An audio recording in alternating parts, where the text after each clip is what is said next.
கிருபை நிறைந்த எங்கள் நல்ல ஆண்டவரே, பரிசுத்த பிதாவே, நன்றி நிறைந்த உள்ளத்தோடு நாங்கள் உம்மை துதிக்கிறோம், ஸ்தோத்திரிக்கிறோம், மகிமைப்படுத்துகிறோம், உம்மை வாழ்த்தி வணங்குகிறோம். இந்த பரிசுத்தமான இந்த காலை பொழுதுக்காக நாங்கள் உமக்கு நன்றி சொல்கிறோம். மீண்டும் ஒரு புதிய நாளை எங்களுடைய வாழ்க்கையில தந்து நீ எங்களை ஆசீர்வதித்து உமக்கு ஸ்தோத்திரம். இப்பொழுதும் கூடி வந்திருக்கிற எங்கள் ஒவ்வொருவரையும் நீ ஆசீர்வதிப்படியா நாங்கள் செபிக்கிறோம். தேவ கிருபையின் பிரசன்னத்தினால் நிரப்பும்படியா நாங்கள் செபிக்கிறோம். கர்த்தாவே, நீர் எங்களை ஆட்கொள்ளுங்க, இந்த பசுத்த நன்மையினால் நிரப்புங்க. ஒவ்வொரு நாளும் தேவ கிருபையின் பலத்தினால் நீர் எங்களை பாதுகாத்துக் கொள்ளுங்க.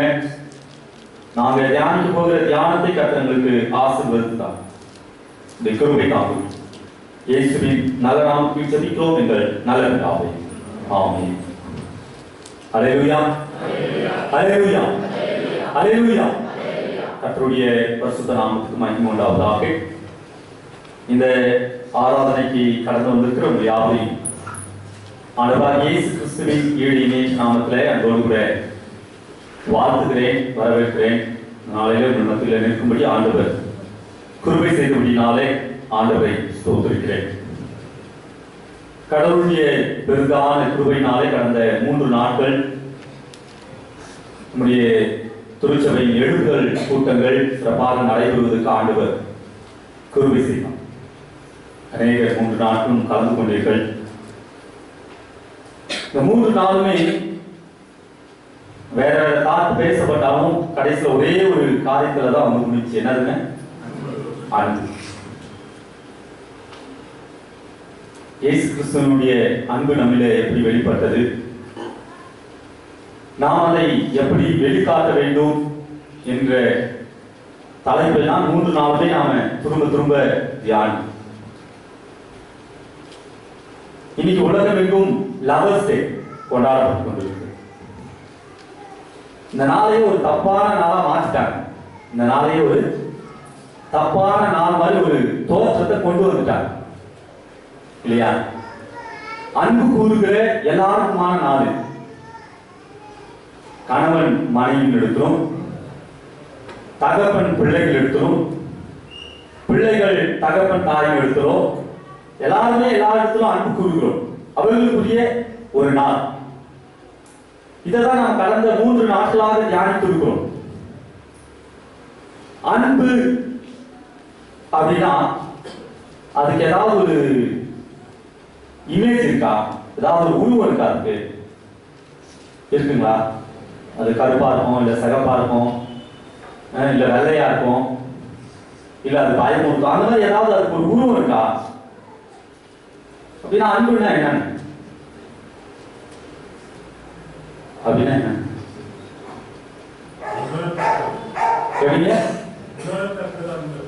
உணரத்தக்கது, உணர்ச்சி, எமோஷனல் வச்சுக்கலாம்.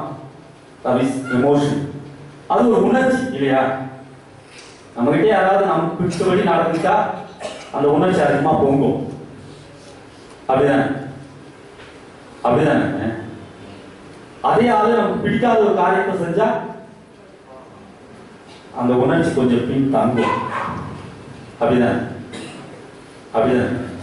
இது வந்து ஒரு சாதாரண உணர்ச்சி. அப்படிதானே எடுக்க முடியும். நான் அன்புள்ளவன் அப்படின்னு நான் சொல்றேன்னு வச்சுக்கோங்க. என்ன நான் சொல்றேன்? நான் வந்து அன்புள்ளவன், நான் எல்லாருமே அன்பாவே இருக்கிறேன் அப்படின்னு நான் சொல்றேன் அப்படின்னா, ஒருத்தர் மேல பாசத்தையும் ஒருத்தர் மேல வெறுப்பையும் காட்டினா நான் அன்புள்ளவனா? அன்புள்ளவன் இல்ல. ஒருத்தருக்கு ஒருவேளை ஒருத்தருடைய பார்வையில நான் அன்புள்ளவனா தெரியலாம், ஆனா இன்னொருத்தருடைய பார்வையில நான் எப்படி தெரியுவேன்? அன்பு இல்லாதவர்களா தான் தெரியும் இல்லைங்களா? ஆண்டவர் இந்த அன்பை நம் மீது அழகா வெளிப்படுத்தியிருக்க. ஒருவேளை ஆண்டவர் வந்து அவரை ஏற்றுக்கொண்ட பிள்ளைகளின் வாழ்வில உண்மையா அவரை நேசிக்கிற பிள்ளைகளுடைய வாழ்க்கையில அன்பையும் நேசிக்காத பிள்ளைகளுடைய வாழ்க்கையில வெறுப்பையும் காட்டியிருந்தா நாமெல்லாம் என்ன கொஞ்சம் யோசிப்போம். நான் தினமும் ஆண்டவருக்கு உண்மையா இருக்கிறேன், எல்லா விதத்திலும் ஆண்டவரை பிரியப்படுத்துகிறேன் அப்படின்ற பிள்ளைகளின் மீது மட்டும் அன்பு காட்டி அவருக்கு பிடிக்காத காரியத்தை செய்கிற பிள்ளைகளின் வாழ்க்கையில வெறுப்பை காட்டினா ஆண்டவர் ஒருவேளை நம்ம மீது வெறுப்பை காட்டியிருப்பாருன்னு சொன்னா நம்ம என்ன ஆயிருப்போம்? நான் சொல்றது புரியுதுங்களா? இப்ப நான் இருக்கேன், நான் வந்து ஒருத்தர் மேல அன்பை காட்டுறேன், எனக்கு பிடிச்சவங்க மேல அன்பை காட்டுறேன், எனக்கு பிடிக்காதவங்க மேல வெறுப்பை காட்டுறேன். இதே ஸ்டாண்ட்ல ஆண்டவர் இருந்திருப்பார், ஆனால் அவருக்கு பிடிச்சவங்க மேல அன்பையும் அவருக்கு பிடிக்காதவங்க மேல வெறுப்பையும் காட்டியிருந்தா வெறுப்பு காட்டுற கூட்டம் வந்து அழிந்து போயிடும். அப்படிதானே? அப்படிதானே? ஆண்டவர் எல்லார் மீதும் அன்புள்ளவராய் நாம அவரை விட்டு தூரம் போனாலும், நாம அவருக்கு தகாத காரியங்களை செய்தாலும் ஆண்டவர் நம்மிலே அன்பு கூர்ந்தார். அப்படிதானே? அத அப்போஸ்தலனாகிய பவுல் ரோமர் திருச்சபைக்கு எழுதும்பொழுது அந்த நாட்களில் நாம் தியானித்த வசனங்கள் 5ஆம் அதிகாரம் 8வது வசனத்துல சொல்லும் பொழுது, நாம் பாவிகளாய் இருக்கையில் கிறிஸ்து நமக்காக மரித்ததினாலே தேவன் நம் மீது வைத்த அன்பை விளங்கப்படுகிறார். நாம் பாவிகளாய் இருக்கையில், அதுதான் விஷயம். நாம பாவிகளா இருந்தாலும் நம் மீது அன்பு கூர்ந்தார். நம்ம பாவிகளா நம்முடைய பாவத்தை பார்த்து அவர் நம்மளை அழிக்கிறார். அப்போ நான் அன்புள்ளவனாய் இருக்கிறேன் அல்லது மற்றவர்களிடத்துல அன்பு செலுத்துகிறேன் என்பதன் அர்த்தம் என்ன? நான் அவருடைய பிள்ளையாய் இருக்கிறேன், அவருடைய அடிச்சுவரை பின்பற்றுகிறேன், இயேசுவை என்னுடைய வாழ்க்கையை நான் பிரதிபலிக்க விரும்புகிறேன் என்பதனுடைய அர்த்தம் என்ன? எனக்கு பிடிச்சாலும் பிடிக்காதையும் நான் அன்பு கூறணும். எனக்கு பிடிச்சாலும் பிடிக்காதையும் என்ன பண்ணணும்? அன்பு. அதுதான் கிறிஸ்தவ வாழ்க்கை. நம்முடைய கிறிஸ்தவ வாழ்க்கை அப்படிதான் கட்டப்பட்டிருக்கு. நல்லா கவனிங்க. கடந்த 2 நாட்கள்ல அந்த பாஸ்டர் அகத்தியன் பேசும்போது சொன்னார், நியாயப்பிரமாணம் கஷ்டம், நியாயப்பிரமாணத்தை கடைபிடிக்க முடியாது என்பதற்காக தான் இந்த அன்பை ஆண்டவர் நமக்கு கொடுத்தார். அப்படிதான் அதை ரோமருக்கு எழுதின நிருபம் 13ஆம் அதிகாரம் 8வது வசனத்திலிருந்து நாம வாசிக்க முடியும். அப்போ இந்த அளவு நம்ம மீது அன்பு கூர்ந்து நாம் இந்த உலகத்துல அன்புள்ளவர்களாய் வாழ வேண்டும் என்பதற்காக மோசையின் மூலமாக கொடுக்கப்பட்ட அந்த நியாய பிரமாணத்தையே ஆண்டவர் பண்ணாரு, உடைத்து எறிஞ்சிட்டார். அந்த 8வது வசனத்துல இருந்து வாசிங்க.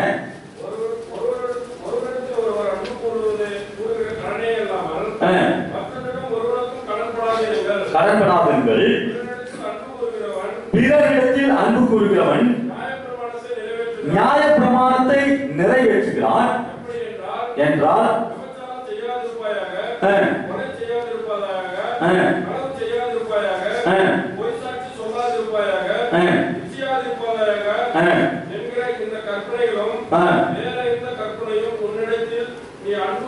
உன்னிடத்தில் நீ அன்பு கூறுகிறது போல பிறரிடத்திலும் அன்பு கூறுவாயாக என்கிற ஒரே வார்த்தையிலே தொகையா என்ன பண்ணப்பட்டிருக்கு?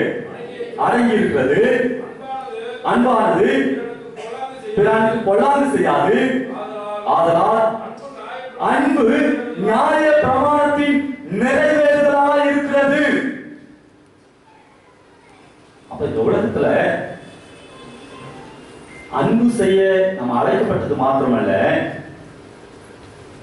பரலோக ராஜ்யத்தின் சுதந்திரவாளிகளாய் மாறுவதற்கு எதுதான் தேவைப்படுதுங்க? மோசடி மூலமா கொடுக்கப்பட்ட நியாய பிரமாணம் என்ன? இதெல்லாம் நீ கரெக்டா கடைபிடிச்சா நித்திய ஜீவனுக்குள்ள பிரவேசிப்ப. அதுக்காக தான் நியாய பிரமாணம் கொடுக்கப்பட்டுச்சு. என்ன சொல்றாரு? அன்பானது நியாய பிரமாணத்தின் நிறைவேறுதலாக இருக்கு. அப்போ இந்த உலகத்துல நான் அன்பு செய்ய அழைக்கப்படுகிறேன்.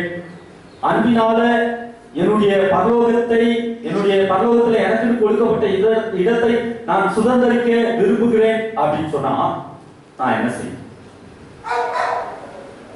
அன்பை நான் யார் இடத்துல காட்டணும்?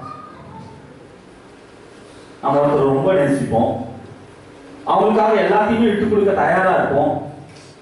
அவங்க சடனா நம்மளை ஹர்ட் பண்ணிடுவாங்க. உடனே என்ன ஆயிடும்? என்ன ஆயிடுங்க? அந்த உறவு முறிஞ்சு போயிடும். அந்த உறவு என்ன ஆயிடும்? அப்படி முறிவது உண்மையான அன்பின் அடையாளம் அல்ல. அதை ஆண்டவர் விரும்புகிறவரும் அல்ல. பொய் சொல்லாதிருப்பாயாக, களவு செய்யாதிருப்பாய, இத்தனை பிரமாணங்களை கொடுத்தவர் ஒரு வேத பாருங்க ஆண்டவருடைய சமூகத்துல வந்து கேட்கிறான். ஆண்டவருடைய கற்பனைகள் எல்லாம் பிரதான கற்பனை எது? ஆண்டவர் சொல்றாரு, மார்க்குவின் நற்செய்தி புத்தகம் 12ஆம் அதிகாரம் 29வது வசனத்துல இருந்து யாராவது வாசிங்க. பிரதித்தரமாக இஸ்ரவேலுக்கு இந்த உலகத்துல நம்முடைய ஆண்டவராகிய இயேசு கிறிஸ்துவை தவிர வேறு ஒரு தெய்வம் இல்லை. உன் தேவனாகிய கர்த்தர் ஒருவரே கர்த்தர். வாசிங்க. உன் தேவனாகிய கர்த்தரிடத்தில் உன் முழு இருதயத்தோடும், உன் முழு ஆத்மாவோடும், உன் முழு மனதோடும், உன் முழு பலத்தோடும் அன்பு கூர்வாயாக என்பதே பிரதான கற்பனை. முதல்ல நம்ம யாருக்கு அன்பு கூறணுமா? யாருக்கு அன்பு கூறணும்?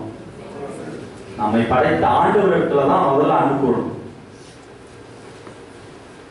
ஒரு குழந்தை பிறகு, ஒரு குழந்தை பிறகு, அதோட ஃபர்ஸ்ட் லவ் யாருக்குங்க? யாருக்குங்க? அம்மா. அப்பாவை கூட அந்த பிள்ளைக்கு 3 மாசத்துக்கு அப்புறம் தான் தெரியும். அப்படிதானே? 3 மாசம் வரைக்கும் அந்த தாயினுடைய அன்பும் அந்த தாயினுடைய அரவணைப்பும் தான் அதுக்கு ரொம்ப முக்கியம். ஏன்? அந்த பிள்ளைய பெற்றெடுத்தவங்க ஆகும். இந்த உலகத்துல நம்ம வாழ்ந்து கொண்டு இருக்கிறோம், இந்த உலகத்துல நம்ம உயிரோடு இருக்கிறோம் அப்படின்னா அதுக்கு காரணம் யாருங்க? நம்முடைய ஆண்டவர். நம்முடைய பாவத்துக்கு தக்கதாக நமக்கு தண்டனை கொடுக்காமல் நம்மை நேசித்திருக்கிறார், நம்மள அன்பு கூர்ந்திருக்கிறார். அப்போ முதலாவது நாம யாரை அன்பு கூறணுங்க? ஆண்டவர். வசனம் தான் சொல்லுது, உன் முழு இருதயத்தோடும், உன் முழு பலத்தோடும், உன் முழு ஆத்மாவோடும், உன் முழு மனதோடு என்ன பண்ணணும்?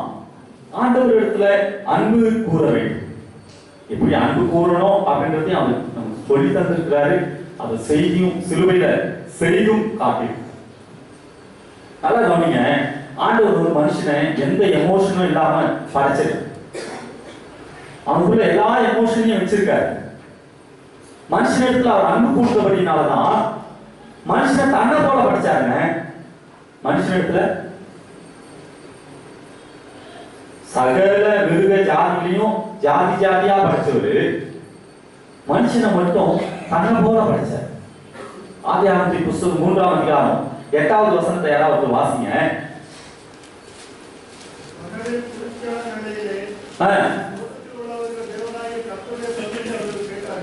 பகலில் குளிர்ச்சியான வேளையிலே தோட்டத்தில் உலாவுகிற தேவனாகிய கர்த்தருடைய சத்தத்தை அவர்கள் கேட்டார்கள்.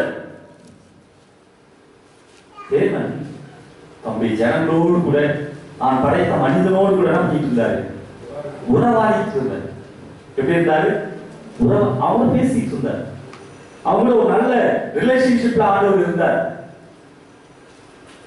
நம்முடைய கீழ்ப்பணியாமையினாலே மனிதன் அதை இழந்து போகும். ஒருத்தர் தீமையே செய்து கொண்டிருக்க நான் எப்படி அவங்களுக்கு அன்பு கூற முடியும்? இப்ப நமக்கும் ஆண்டவருக்குமான உறவை பத்தி மட்டுமே பேசுவோம். மற்ற மனுஷனா இருக்கும், நமக்கும் ஆண்டவருக்குமான உறவை பத்தி மட்டும் பேசுவோம். நம்ம நல்ல ஒரு விசுவாசியா இருப்போம், ஆண்டவரோட நல்ல ஒரு ஐக்கியத்தில் இருப்போம், நல்ல ஒரு பாண்டிங் நமக்கு ஆண்டவருக்கு இருக்கும். நம்முடைய ஜெப நேரம், நம்முடைய வேத வாசிப்பு நேரம், நம்ம ஆண்டவருக்காக செய்கிற காரியங்கள் எல்லாம் இருக்கும். திடீர்னு நம்முடைய வாழ்க்கையில ஒரு பிரச்சனை வந்துருச்சு, ஏதோ தீர்க்க முடியாத ஒரு பிரச்சனை வந்துருச்சு. என்ன ஆயிடும்? என்ன ஆயிடும்? நான் இவ்வளவு ஆண்டவரோடு இருந்து எனக்கு என்ன பிரயோஜனம்? அந்த பாண்டிங் அப்படியே என்ன ஆயிடும்? கொஞ்சம் கொஞ்சமா சரியா. நல்லா கவனிங்க, ஆண்டவர் தம்முடைய பிள்ளைகளை ஒரு நாளும் கைவிடுகிற ஆண்டவர் அல்ல. நம்ம சரியான பாதையில போய் கொண்டிருக்கும் பொழுது ஆண்டவர் நம்மை தண்டிக்கிறவரும் அல்ல. அதனால புரிஞ்சு, நம்ம சரியான பாதையில போயிட்டு இருக்கப்ப ஆண்டவர் நம்மை தண்டிக்கிறவரும் அல்ல. நம்ம எப்ப அந்த பாதையிலிருந்து விலகி கொஞ்சம் போறோமோ அப்ப ஆண்டவருடைய அன்பு என்ன பண்ணுதுன்னா நம்மளை சிரிச்சுக்குது. நீதிமொழிகளின் புஸ்தகம் 3ஆம் அதிகாரம் 12வது வசனத்தை யாராவது வாசிங்க. நீதிமொழிகள் 3:12. தகப்பன் தான் நேசிக்கிற புத்திரனை சிட்சிக்கிறது போல, தகப்பன் தான் நேசிக்கிற புத்திரனை சிட்சிக்கிறது போல கர்த்தரும் எவரிடத்தில் அன்பு கூறுகிறாரோ அவனை சிட்சிக்கிறார். அப்படிதானே? இப்போ உங்க வீட்டுல 2 பிள்ளைங்க இருக்காங்கன்னு வச்சுங்க. ஒரு பிள்ளை நீங்க என்ன சொன்னாலும் கேட்கிற பிள்ளை, ஒரு பிள்ளை நீங்க என்ன சொன்னாலும் கேட்கிற பிள்ளை, ஒரு பிள்ளை நீங்க என்ன சொன்னாலும் கேட்காத பிள்ளைன்னு வச்சுங்களேன். உங்களுடைய கான்சன்ட்ரேஷன் யார் மேல இருப்பாருன்னா?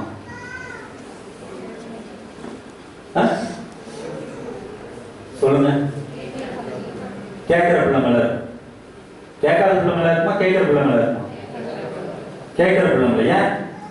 இந்த பிள்ளை எங்கேயாவது வழி மாறி போயிடக்கூடாது. அப்போ அவன் இடையில ஏதாவது ஒரு சின்ன தப்பு பண்ணிட்டாலும் அவன் என்ன பண்ணுவோம்? நீ எதுக்கு இப்படி பண்ண, நீ சரியா தானே இருந்த, நீ யார் இப்படி பண்ண, அந்த பிள்ளை என்ன பண்ணுவோம்? அதிகமா நச்சரிக்க ஆரம்பிச்சு. அப்படிதானே? உண்மையா இருக்காங்க. இன்னொரு பிள்ளை ஒண்ணுமே கேட்காது, இது அவ்வளவுதான், நீ பேர இது என்ன சொன்னாலும் விட்டுருவோம்ல, விடுவோமா விட மாட்டேங்க. நீங்கெல்லாம் எதுவும் பண்ணாத மாதிரியே, நீங்க பண்ணாத நான் சொல்ற மாதிரியே பாக்குறீங்க. அப்படிதானே? சூக்குள் பிரியமான கடவுளுடைய பிள்ளைகளே, தேவன் யாரை நேசிக்கிறாரோ, கடவுள் யாரிடத்துல அதிகமாய் அன்பு கூறுகிறார்களோ அவர்களை சிக்ஷித்து அவர்களை தன்னுடைய பாதைக்கு ஆண்டவர் என்ன பண்றாராம்? கொண்டு வரும். எந்த தகப்பனாவது தான் பிள்ளையை அடிக்காம இருக்காங்க? எதுக்கு அடிக்கிறாங்க? அந்த பிள்ளைங்க தவறான வழிக்கு போயிடக்கூடாது, அந்த பிள்ளைங்க வழிமாறி போயிடக்கூடாது. பிரியமானவர்களே, நீங்க எபிரேயருக்கு எழுதின நிருபம் 12ஆம் அதிகாரம் 6வது வசனத்துல இருந்து யாராவது வாசிங்க.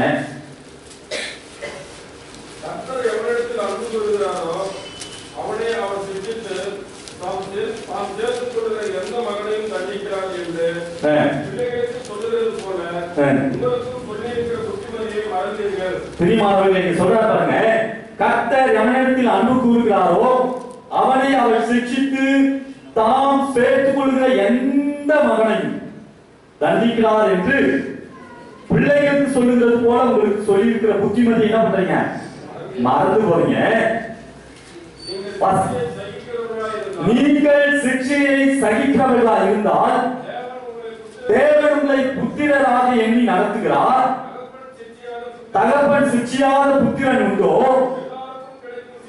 எல்லாருக்கும் கிடைக்கும் சிக்ஷை உங்களுக்கு கிடையாது என்றால் நீங்கள் புத்திரராய் இல்லாமல் வேஸ்ட் பிள்ளைகளாய் இருந்திருப்பீர்கள். ஆண்டவர் நம்ம மேல வைத்த அன்புனால நம்மளை சிக்ஷிக்கல, நம்மளை கண்டிக்கல, நம்மளை தண்டிக்கல, நம்முடைய வழிக்கு நம்மளை விட்டுட்டு இருந்தாருன்னா நாம இன்னைக்கு கர்த்தருடைய பிள்ளைகளாய் இந்த இடத்துல அமர்ந்து இருக்க மாட்டோம். அப்போ ஆண்டவர் என்னை எந்த அளவாய் நேசிக்கிறாரோ அந்த அளவுக்கு நான் ஆண்டவர் இடத்துல என்ன பண்ணணும்? அன்பு கூறு. ஆண்டவர் நான் பாவியாய் இருக்கும் பொழுது என்னை நேசித்தார். யோவான் சொல்றார், 1 யோவானின் புஸ்தகம் 2ஆம் அதிகாரம் 15வது வசனத்தை வாசிக்கும் பொழுது 1 யோவான் 2:15 உலகத்திலும் உலகத்தில் உள்ளவர்களிலும் என்ன பண்ணாதீங்க? அன்பு கூறாதிருங்கள். அப்படி உலகத்துல அன்பு கூர்ந்தா அவனிடத்துல பிதாவி அன்பு. எனக்கு இந்த உலக அன்பே போதும்பா, உங்க அன்பு வேண்டாம்னு சொல்றவங்க எத்தனை பேர்? உலகத்திலும் உலகத்தில் உள்ளதைகளிலும் என்ன பண்ணாதீங்க? ஏன்னா நம்ம அன்பு கூறதுக்கு ஒருத்தர் இருக்கார். அவரிடத்தில் நம்ம அன்பு கூர்ந்தா அவரிடத்துல நம்ம முழு இருதயத்தோடு, முழு பலத்தோடு, முழு சிந்தையோடு, முழு ஆத்மாவோடு அன்பு கூர்ந்தால் அவர் நம்மை நேசிக்கிறார். நாம் வழித்தவர்களோடு நம்மை சிக்ஷிக்கிறார், நம்மை அரவணைக்கிறார், நம்முடைய தேவைகள் எல்லாவற்றையும் அவர் சந்திக்கிறார்.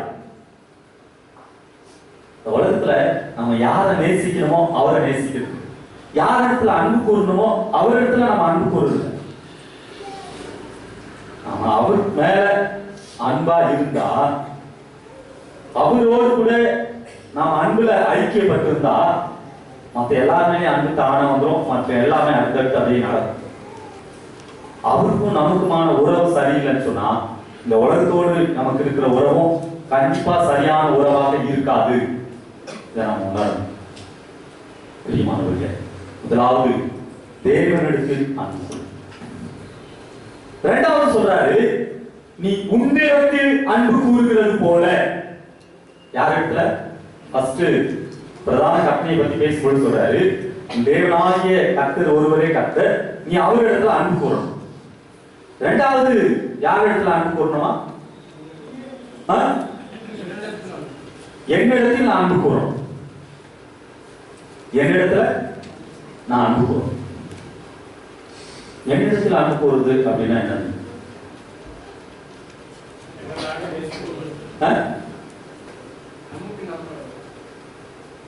என் வரல, இது என்னுடைய வரலங்க, சரிங்களா? இந்த வரல ரொம்ப அழகா இருக்கே அப்படின்னு இப்படி ஒரு டேபிள் வச்சு ஒரு கத்தி எடுத்து இப்படி ஒரு துண்டா வெட்டி எடுத்து வாயை போட்டுனா போட்டுனாங்க. ஏன் உடம்பு நான் நேசி. ஆமாதான், ஆமாதான். என் உடம்ப விரல் இது துண்டா வெட்டக்கூடாதுன்ற உணர்வு.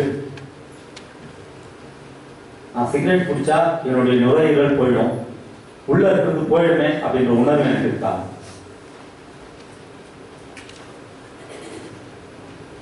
நான் தண்ணி அடிச்சா என்னுடைய லிவர்லாம் போயிடும், இந்த லிவரை நான் டேமேஜ் பண்ணக்கூடாது, இது என்னுடையது அப்படின்ற உணர்வு எனக்கு இருக்கா?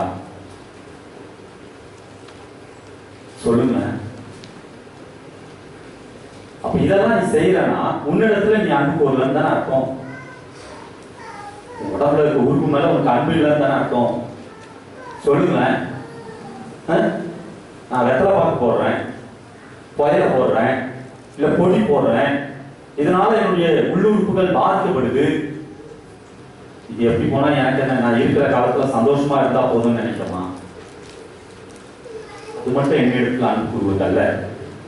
பிரியமானவர்களே, இல்லற வாழ்க்கையில நாம் இணைக்கப்படுகிறோம். ஒவ்வொருத்தரும் கணவனும் மனைவியுமா என்ன பண்றோம்? இணைக்கப்படுகிறோம்.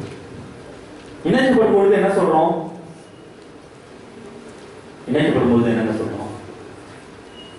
இன்பத்திலும் துன்பத்திலும் வாழ்விலும் தாழ்விலும் மரணம் நம்மை பிரிக்க மட்டும் நான் அவனுக்கு கணவனா இருப்பேன், நான் அவனுக்கு மனைவியா இருப்பேன். நிறைய நேரங்கள்ல உன்னில் நான் என்னில் நீ ரெண்டு பேரும் ஒரு சபையில அப்படிதான் சொல்றாங்க. இனி இவர்கள் இருவர் அல்ல, இனி ஒரே மாம்சமா இருப்பார், அப்படிதான். அப்போ நான் என்னுடைய மனைவியில் அன்பு கொள்ள, என்னால பிறந்த என் பிள்ளைகளில அன்பு கொள்ள, என்னை பெற்றோடுத்த என் பெற்றோருக்கு நான் அன்பு கூறல அப்படின்னா நான் என்னிடத்துல அன்பு கூறலன்னா அப்படிதான், அப்படிதானே? அப்போ ரெண்டாவது நம்முடைய அன்பு கூறுதல் எங்க இருக்கணுமா? குடும்பத்துல எங்க இருக்கணும்? வசனம் தான் சொல்லுது. எபேசியர் நிருபம் 5ஆம் அதிகாரம் 25வது வசனத்தை யாராவது வாசிங்க.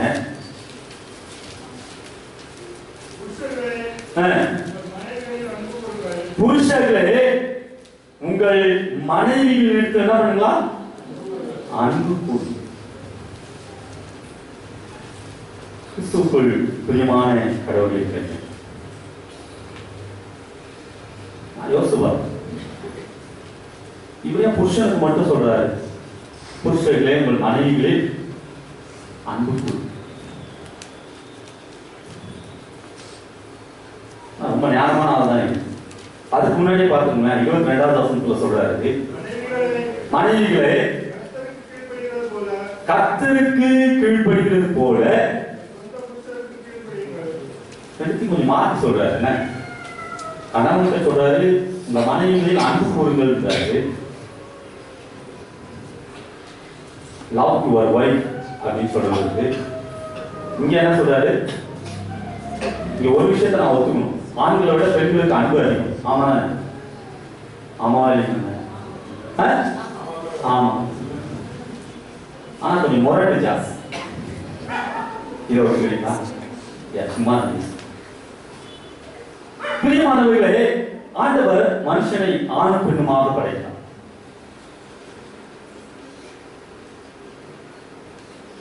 நிறைய நேரங்கள இந்த அன்பு இருக்குல்ல, புருஷனுடைய அன்பு இருக்குல்ல, அது வம்பா மாறதுக்கு காரணம் என்ன? நம்முடைய கீழ்ப்படியாம. ஆமாவா இல்லையா? நம்முடைய கீழ்ப்படியாம தான் நிறைய நேரங்கள்ல இந்த அன்பை வம்பா மாத்திடுது. பிரியமானவர்களே, வேத வசனம் சொல்லுகிறது, அதே எபேசியர் நிருபம் 4ஆம் அதிகாரம் 2வது வசனத்தை வாசிங்க. மிகுந்த மனத்தாழ்மையும் சாந்தமும் நீடிய பொறுமையும் உடையவர்களாய் அன்பினால ஒருவரை ஒருவர் தாங்குங்கள். ஏங்க, நாம சரியில்லை ஆனாலும் ஆண்டவர் நம்மளை நேசிச்சாருங்க. நாம சரியில்லை ஆனாலும் ஆண்டவர் நமக்காக உயிர் கொடுத்தாருங்க. நாம சரியில்லை ஆனாலும் ஆண்டவர் நம்மளை தண்டிக்கலங்க. இன்னைக்கு மனைவி சரியில்லைன்னு கணவனும், கணவன் சரியில்லைன்னு மனைவியும் தண்டிக்கிறது கர்த்தருடைய பிள்ளைகளுக்கு நியாயமா? இருக்கலாம். குடும்பம் இருந்தா எல்லா பிரச்சனையும் இருக்கும். கணவன் ஒருவேளை பொறுப்பில்லாதவரா இருக்கலாம், குடிகாரனா இருக்கலாம், சண்டை பண்றவரா இருக்கலாம், பாவ பழக்க வழக்கங்கள் உடையவரா இருக்கலாம். மனைவியும் கொஞ்சம் அடங்காதவங்களா இருக்கலாம், சண்டை போடுறவங்களா இருக்கலாம், ரொம்ப கோபப்படுறவங்களா இருக்கலாம், பொறுப்பு இல்லாம இருக்கலாம், எப்பவுமே எரிச்சல் படுறவங்களா இருக்கலாம். ஏன்னா மனுஷனுக்குள்ள எல்லா முடிச்சும் ஆண்டவர் வைத்திருக்கு. ஆனாலும் அன்பு எங்க இருக்கோ அங்க இதெல்லாம் போயிடும். நீங்க 1 கொரிந்தியர் 13ஆம் அதிகாரம், இந்த அதிகாரம் முழுசும் நீங்க வாசி பார்த்தீங்கன்னா அன்பு எவ்வளவு பெரிய காரியத்தெல்லாம் செய்யும் அப்படின்னு சொல்லப்பட்டிருக்கு. 7வது வசனத்தை வாசிங்க. சகலத்தையும் தாங்கும், சகலத்தையும் விசுவாசிக்கும், சகலத்தையும் நம்பும். சகலத்தையும் தாங்கும், சகலத்தையும் விசுவாசிக்கும், சகலத்தையும் நம்பும்.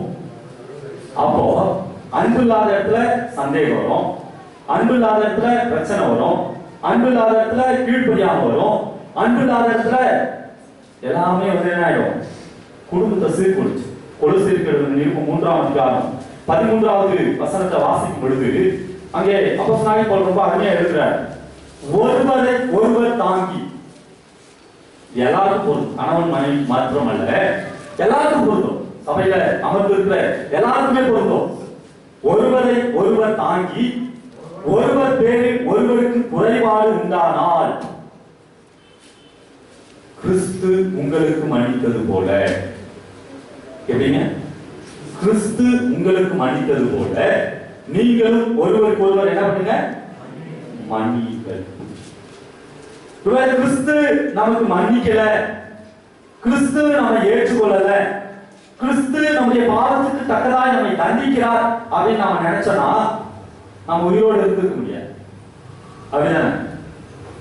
கிறிஸ்து என்னை மன்னித்தார். நான் பாவியா இருந்த பொழுது, நான் பாவம் செய்த பொழுது, அவரை விட்டு தூரம் போன பொழுது, அவருக்கு பிரியமில்லாத காரியங்களை செய்த பொழுது ஆண்டவர் என்னை எப்படி மன்னித்தாரோ அதே போல நான் மற்றவர்களையும் மன்னிப்பதற்கு அழைக்கப்பட்டிருக்கிறேன். ஆண்டவர் அதற்காக என்னை முன்குறித்திருக்கிறார், அதற்காக தம்முடைய பிள்ளைகளால் என்னை மாற்றிருக்கிறார் என்கிற உணர்வு ஒவ்வொருத்தருக்குள்ளும் வரணும். ஒவ்வொருத்தருக்குள்ளும் வரணும். 1 பேதுரு 4ஆம் அதிகாரம் 8, 9 வசனங்களை யாராவது வாசிங்க.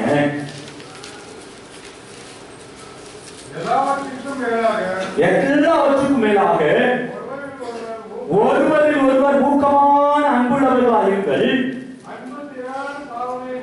என்ன பண்ணுமா? அன்பு திரளான பாவங்களை மூடும்.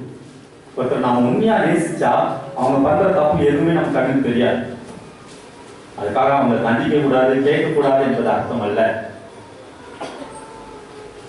முறுமுறுப்பு இல்லாமல் ஒருவரை ஒருவர் உபசரிங்கள் என்று சொல்லி வேறு தப்பு நடக்குது அப்படின்னா அதை அப்படியே கேட்டு கிளியர் பண்ணிட்டா முடிஞ்சிச்சு. அது முறுமுறுப்பா மாறும் பொழுது பகையா மாறுது. பகையா மாறும் பொழுது அது குடும்பத்துல என்ன பண்ணுது? விரிசலை கொண்டு வருகிறது. விரிசலை. எபேசியர் நிருபம் 5ஆம் அதிகாரம் 2வது வசனத்தை வாசிக்கும் பொழுது அங்கே அப்போஸ்தலனாகிய பவுல் சொல்றாரு, வாசிங்க. கிறிஸ்து நமக்காக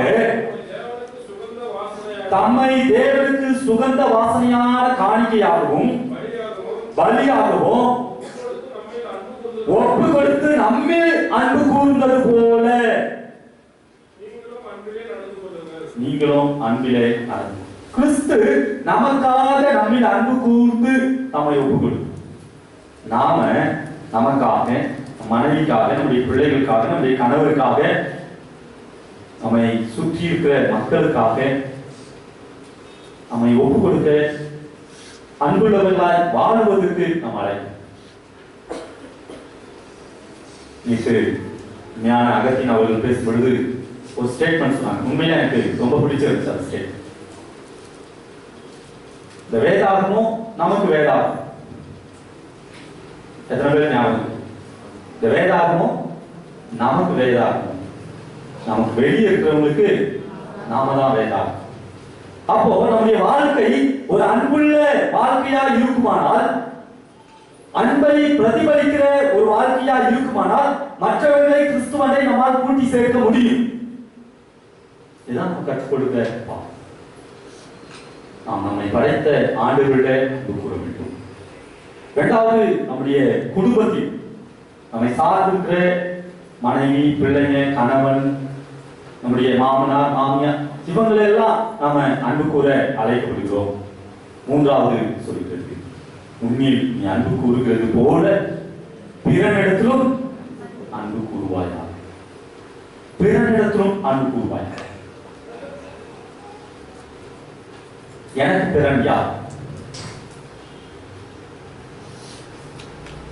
குடும்பம்னு ஒண்ணு இருக்கு.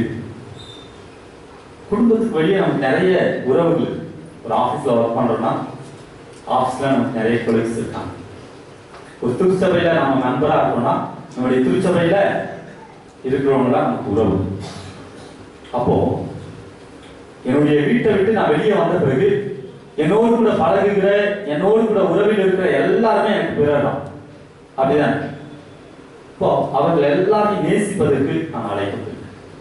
1 யோவான் 4ஆம் அதிகாரம் 7வது வசனத்திலிருந்து யாராவது வாசிங்க. பிரியமானவர்களே, ஒருவரில் ஒருவர் அன்பாய் இருக்க கடவோம். ஏனெனில் யாரால் உண்டாயிருக்கிறது? தேவனால் உண்டாயிருக்கிறது. அன்புள்ள எவனும் தேவனால் பிறந்து அவரை அறிந்திருக்கிறான். அன்பில்லாதவன் தேவனை அறியான். தேவன் எப்படி இருக்காரா? அன்பாகவே இருக்கிறார். தேவன் அன்பாகவே இருக்கிறார். வாசிங்க.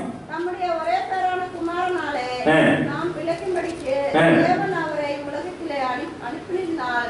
தேவன் நம்மேல் வைத்த அன்பு வெளிப்பட்டது. 11வது வசனத்தை வாசிங்க.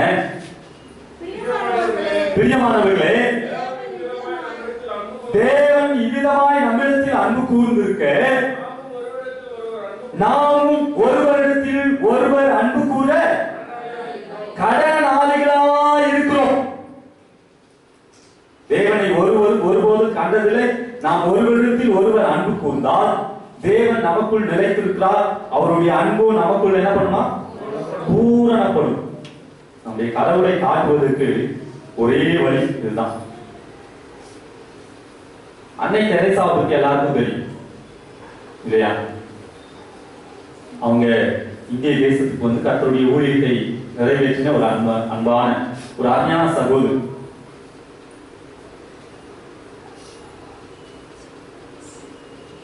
அவங்க எந்த இடத்துலயும் நான் இந்துக்களுக்கு சுவிசேஷம் சொல்ல போறேன்னு போல, எந்த இடத்துலயும் நான் போய் ஊழியம் செய்ய போறேன்னு போல, அவங்களுடைய அன்பு அநேகரை கிறிஸ்துவண்டைக்கு இழுத்து வந்து ஏற்கனவே சொல்லியிருக்கேன். கொல்கத்தாவுடைய கடை வீதியில ஒரு சேரி கடை வச்சுக்கிட்டு வந்தாங்க. இந்த அம்மா அந்த கடைக்கு முன்னாடி போய் அந்த சேரி கிட்ட கேட்டாங்களாம், என்னுடைய ஆதரவற்ற பிள்ளைகளுக்கு ஏதாவது கொடுங்கள், அது சொல்லி கேட்டாங்க. அந்த சேட்டு போட்டிருந்தாங்க பீடா, அந்த எச்சைய கையில துப்பி இந்த எடுத்துட்டு போவாங்க. நம்மளா இருந்தா என்ன பண்ணிருப்போம்? அந்த எச்சை பளிச்சுன்னு விட்டுருக்கும். ஏன்னா கேட்டேன், இருந்தா இருந்தேன்னு கொடு, இல்லைன்னா இல்லைன்னு சொல்லு. இதெல்லாம் அவனுக்கு திமுருன்னு. அவன் அவனுடைய அந்த வெள்ளை துணி இருக்குல்ல, அதுல அப்படியே இந்த கையை இப்படி தொடச்சிக்கிட்டு, நீங்க எனக்கு கொடுத்ததை நான் ஏற்றுக்கிட்டேன், இப்ப என் பிள்ளைங்களுக்கு ஏதாவது கொடுங்கன்னு சொன்னான். அந்த மனுஷன் அங்கேயே அப்படியே உடஞ்சி போயிட்டான். இப்படி ஒரு அன்பை நான் எங்கேயுமே பார்த்ததில்லைன்னு சொல்லி அந்த மனுஷனுடைய கண்ணில் இருந்து கண்ணீர் தாரை தாரையா இருந்தது. கிட்டத்தட்ட எவ்வளவு வருஷத்துக்கு அந்த ஆசிரமத்துக்கு தேவையான உணவுக்கு தேவையான அரிசி அவர் கொடுத்தாருன்னு சொல்லி ஒரு புத்தகத்தில் நம்ம வாசித்தோம். மாணவர்களே, அன்பு எப்படிப்பட்ட காரியத்தை மாற்ற வல்லது என்பதை நாம் இதன் மூலமாக உணர முடியும். இன்னைக்கு மற்றவர்களை நேசிக்கிற காரியங்களில நாம் என்ன செய்வோம்? அப்போஸ்தலனாகிய பவுல் எபேசியர் திருச்சபைக்கு எழுதும் பொழுது எபேசியர் 5ஆம் அதிகாரம் 13வது வசனத்திலிருந்து யாராவது வாசிங்க. அவர்கள் எல்லாம் கடிந்து கொள்ளப்பட்டு வெளிச்சத்தினால் வெளியரங்கமாகவும் வெளியரங்கமாய் இருக்கிறதெல்லாம் வெளிச்சமாய் இருக்கிறது. ஆதலால் தூங்குகிறதை விழித்து மருத்துவரை விட்டு எழுந்தது, அப்பொழுது கிறிஸ்து உங்களை பிரகாசிப்பார் என்று சொல்லியிருக்கிறார். ஒரு நிமிஷம்.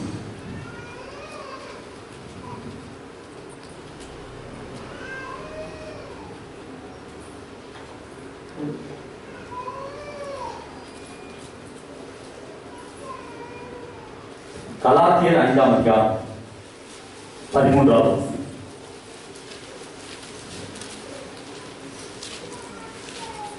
கலாத்தியர் 5ஆம் அதிகாரம். சகோதரரே, நீங்கள் சுயாதீனத்துக்கு அழைக்கப்பட்டீர்கள். இந்த சுயாதீனத்தை நீங்கள் மாம்சத்துக்கு ஏதுவாக அனுசரியாமல் அன்பினாலே ஒருவருக்கொருவர் ஊழியம் செய்யுங்கள். உன்னிடத்தில் நீ அன்பு கூறுகிறது போல பிறனிடத்திலும் அன்பு கூறுவாயாக என்ற இந்த ஒரே வார்த்தையில் நியாயப்பிரமாணம் முழுவதும் நிறைவேறும். நீங்கள் ஒருவரை ஒருவர் கடித்து பட்சித்தீர்களானால் அழிவீர்கள். அப்படி ஒருவரில் ஒருவர் அறியாதபடிக்கு என்ன பண்ணுங்க? எச்சரிக்கையாக இருங்கள். இப்போ தொடர்ந்து சொல்லும்போது சொல்ற, நீங்க மாம்சத்தின்படி படைத்தால் மாம்சத்தின்படி சாவீர்கள், ஆவிக்கேற்றபடி படைத்தால் ஆவிப்படி பிழைப்பீர்கள். அப்போ மாம்சத்தின் கிரியைகள் நம்முடைய வாழ்க்கையில வெளிப்படுகிறது. தொடர்ந்து நீங்க 26வது வசனம் வரைக்கும் வாசித்து பார்த்தீங்கன்னா அங்க சொல்லப்படுகிறது. இன்னைக்கு நம்முடைய வாழ்வு மாம்சத்தின் இச்சைப்படி நடந்து கொண்டிருக்கிறதா, அது மாம்சத்தின் இச்சைப்படி சொல்லப்படுகிற அந்த 17 பாவங்களின் வாயிலாக நம்முடைய வாழ்க்கை வெளிப்பட்டு கொண்டிருக்கிறதா, அடுத்து சொல்லப்படுகிற இந்த 9 கனிகளின் மூலமாக நம்முடைய வாழ்க்கை வெளிப்பட்டு கொண்டிருக்கிறதா?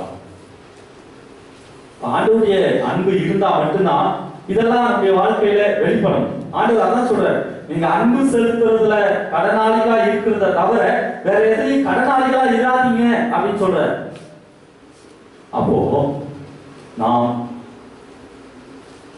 நல்லா கவனிங்க, தேவனிடத்தில் அன்புள்ளவர்களாய் இருந்தால் மட்டும்தான் நம்முடைய குடும்பத்துல நம்மை சார்ந்து இருக்கிறவர்களுக்கு நம்மளால அன்பா இருக்க முடியும். நம்மை சார்ந்து இருக்கிற நம்ம அன்பா இருந்தா மட்டும்தான் மற்றவர்களிடத்துல நம்மளால அன்பா இருக்க முடியும். அப்போ எல்லாத்துக்கும் அடிப்படை இது, எனக்கும் என் தேவனுக்குமான உறவு, எனக்கும் என் தேவனுக்குமான அன்பு.